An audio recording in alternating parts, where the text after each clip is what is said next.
Hello everyone, welcome to the study concept Madhya Pradesh GK की series में आपका बहुत बहुत स्वागत है। और ये इसका 16वां वीडियो है जिसमें कि मैं अगले 10 मध्य प्रदेश इतिहास के क्वेश्चंस लेके आया हूँ। तो आप सभी स्टूडेंट्स जो कि एमपीपीएससी या फिर व्यापम की एग्जाम्स की तैयारी कर रहे हैं, पटवारी हो या फिर Madhya Pradesh sub inspector, Madhya Pradesh constable, सभी में क्वेश्चंस बनते हैं मध्य प्रदेश हिस्ट्री के। तो आप सभी स्टूडेंट्स लगातार मेरी इस सीरीज से जुड़े रहें और लगातार ये वीडियो देखते रहें। तो आप मेरे चैनल स्टडी कॉन्सेप्ट को सब्सक्राइब कर लें ऑल नोटिफिकेशन के साथ में, जैसे कि एक भी वीडियो आपको मिस नहीं होगा और लगातार सारी वीडियोस देख पाएंगे।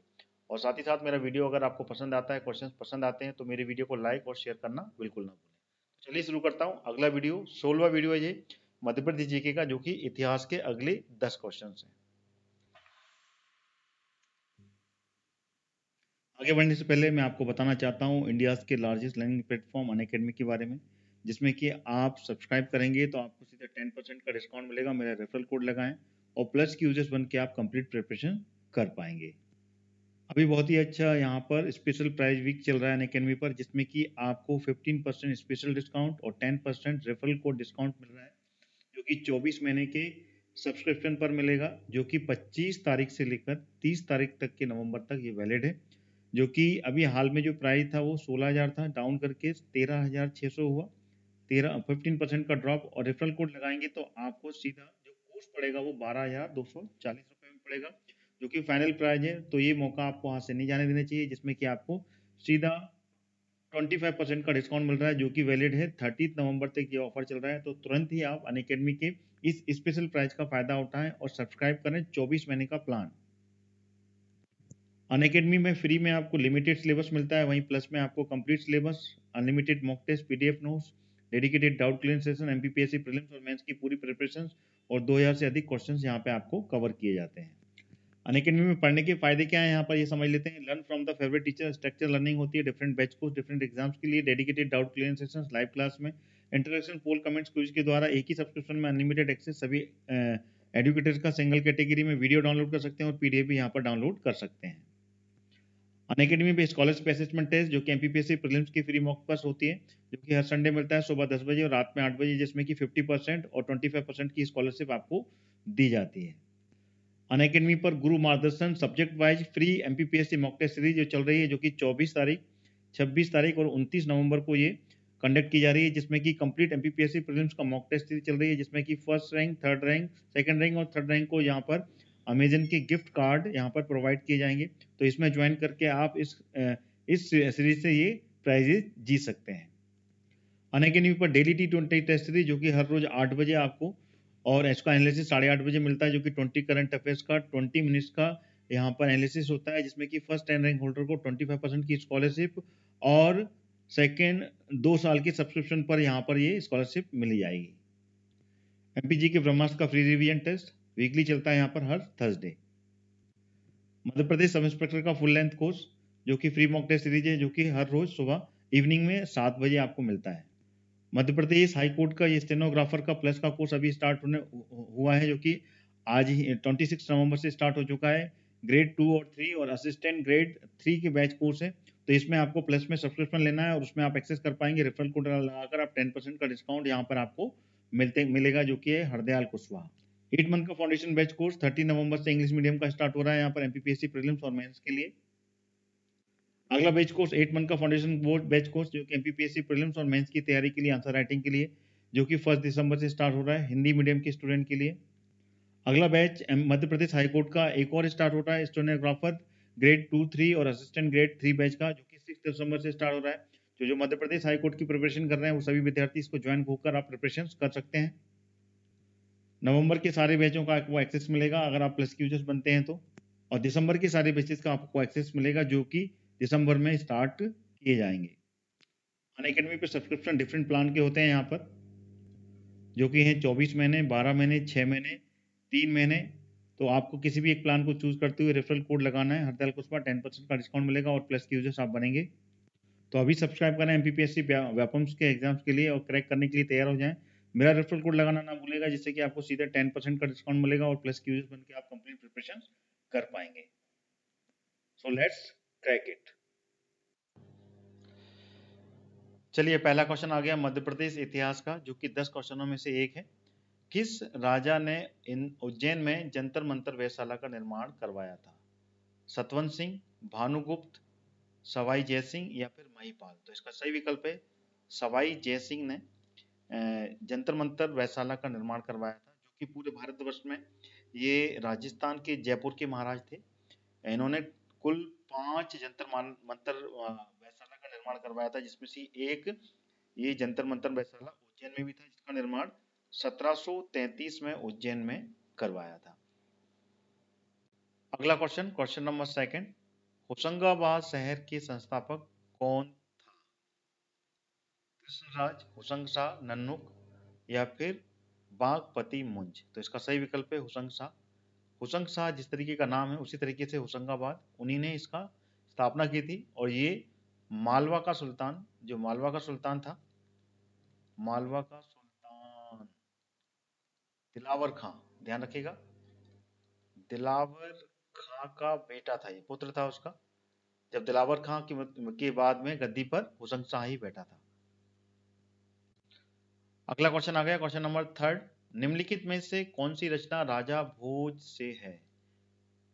विद्या विनोद, सरस्वती कंठभरण, युक्ति कल्प या फिर उपयुक्त सभी?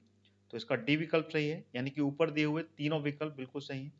अगर राजा भोज की बात की जाए तो ये परमार वंश के राजा थे, परमार वंश के राजा थे ये, और ये सन 1000 ईस्वी के आसपास गद्दी पर बैठे थे, शासक बने थे। देन उसके बाद में धारा, धार या धारा, जो इनकी राजधानी थी, और इन्होंने, ये बहुत ही ज्यादा ज्ञानी पुरुष थे, ठीक है ना, इन्होंने कम से कम 85 ग्रंथों की रचना की है, ठीक है ना, जिसमें कि विद्या विनोद, सरस्वती कंठभरण, युक्ति कल्प और श्रृंगार मंजरी मंजरी, तत्व प्रकाश, और इस तरीके से काफी कुछ इस तरीके की ग्रंथों की रचना की, टोटल 85। और भोपाल का बड़ा तालाब की भी इन्होंने निर्माण करवाया। भोपाल जो, जिसको कि प्राचीन काल में भोजपाल नाम से जाना जाता था, उसका भी संस्थापक, उसके भी रचयिता, मतलब उसका भी निर्माण, जो भोपाल शहर है उनको भी राजा भोज ने ही बसाया था।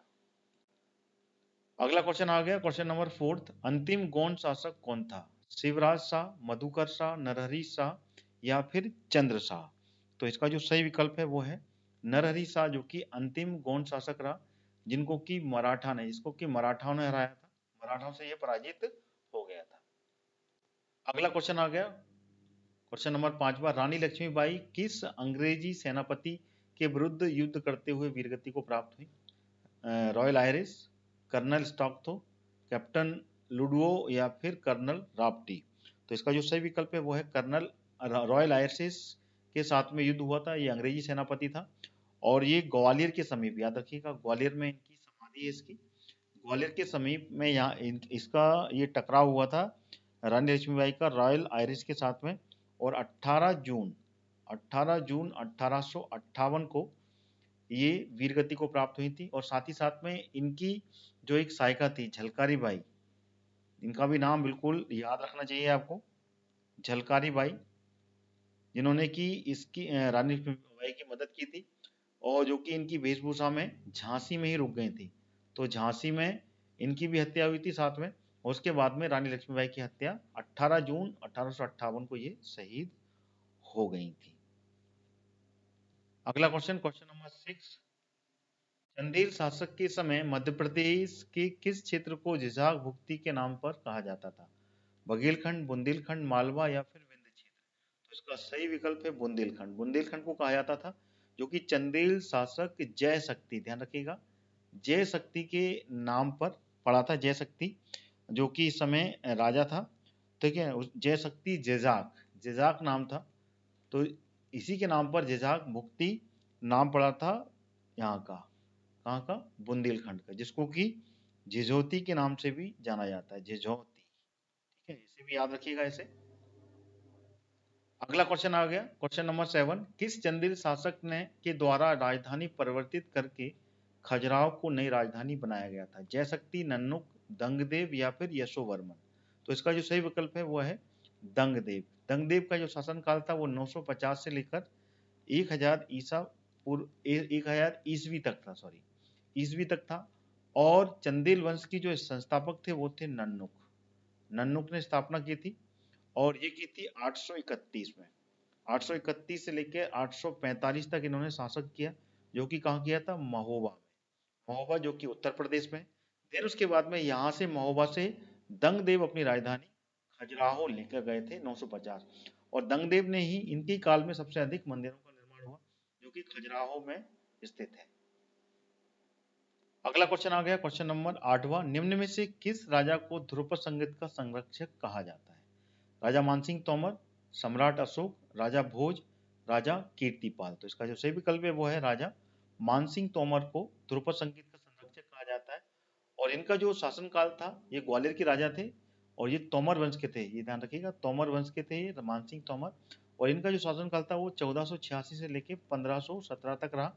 और ये समय जो था मानसिंह तोमर का, ये ग्वालियर के इतिहास का स्वर्णिम युग, इसको बोलते हैं स्वर्ण युग, स्वर्ण युग कहा जाता है। ठीक है ना, काफी ज्यादा ही पॉपुलर रहा था ये युग इस समय, और ये ध्रुपद संगीत के संरक्षक माने जाते हैं। अगला क्वेश्चन आ गया, क्वेश्चन नंबर 9। नवशासंक चरित्र के रचयिता कौन है? राजा भोज, केशवदास, पाणिनि या फिर परिमल। तो इसका जो सही विकल्प है वो है परिमल। परिमल, जिनका कि पूरा नाम जो है वो है पद्मगुप्त, ध्यान रखिएगा। पद्मगुप्त कई बार पूछा जाता है, इसलिए याद रखना, पद्मगुप्त परिमल के नाम से इनको जानते हैं, जो कि राजा सिंधुराज, राजा सिंधुराज इनका नाम भी बहुत ज्यादा इंपॉर्टेंट है, क्योंकि ये क्वेश्चन भी बनता है किसके, ये राज में दरबारी कवि थे, सिंधु राज के दरबार में दरबारी कवि थे, और इन्हीं के द्वारा नवशासंक चरित्र लिखा गया, जिसमें कि परमार वंश, क्योंकि ये परमार वंश के राजा थे, परमार वंश के पूरे शासन के बारे में इसमें वर्णन मिलता है। और ये जो सिंधु राज थे, ये राजा भोज, राजा भोज के पुत्र थे, राजा भोज के बेटे थे। ठीक है, अगला क्वेश्चन आ गया, क्वेश्चन नंबर 10वां और इस वीडियो का ये आखिरी प्रश्न। परमार वंश के किस शासक ने अपनी राजधानी उज्जैन से धार स्थानांतरित की? उपेंद्र, उदयन, भोज या फिर बैर सिंह द्वितीय।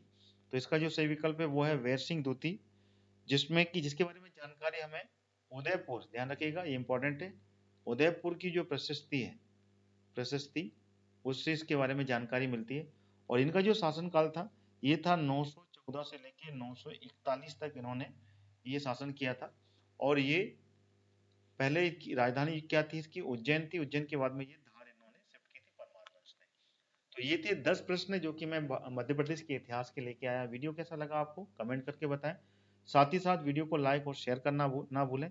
और मेरे इस तरीके के वीडियोस जो कि सभी टॉपिक पर, सभी सब्जेक्ट पर लेके आता हूँ, जो कि सिविल सर्विसेज के सब्जेक्ट हैं, जिसमें कि current affairs, Indian geography, Indian history, Indian polity और मध्य प्रदेश जीके शामिल है। तो वो सभी वीडियोस, वो सभी टॉपिक्स, वो सभी सब्जेक्ट्स के वीडियोस देखने के लिए, क्वेश्चंस देखने के लिए, क्वेश्चन समझने के लिए मेरे चैनल स्टडी कॉन्सेप्ट को सब्सक्राइब कर लें ऑल नोटिफिकेशन के साथ में, जिससे कि आप एक भी वीडियो मिस नहीं कर पाएंगे और लगातार वो सारे क्वेश्चंस मेरी इन वीडियोस के द्वारा कवर कर पाएंगे, जो कि आपके एग्जाम्स में पूछे जाते हैं। तो जय हिंद, जय भारत।